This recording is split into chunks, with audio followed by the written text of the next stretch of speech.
Dara may boyfriend na pinakilala niya sa kanyang ama. Iyan po ang ating alamin at pag-uusapan sa video na ito.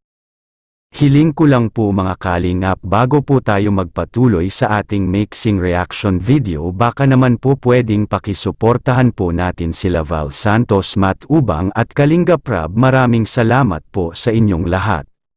Nakakasaya lang dahil mga kalingap ay naghanda din sila Dara ng kanilang Noche Buena, kaya naman ay halos masaya ang magkapatid na sila Dara at Bea dahil naranasan din nila ang ganitong handaan.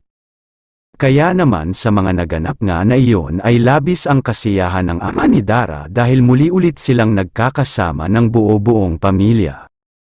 Mga napansin nyo ba na mismo talaga si Rab ay masaya din sa mga pangyayari sa mga kaganapan sa bahay nila Chanita.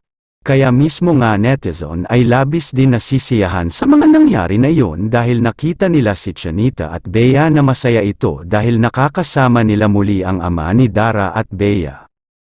Kaya mga kapatid, sana hindi na muling iiwan pa sila Chanita ng kanilang ama dahil kapag mangyari ulit na iiwan sila ay panigurado ay kalungkutan na naman ang magaganap sa magkapatid na ito.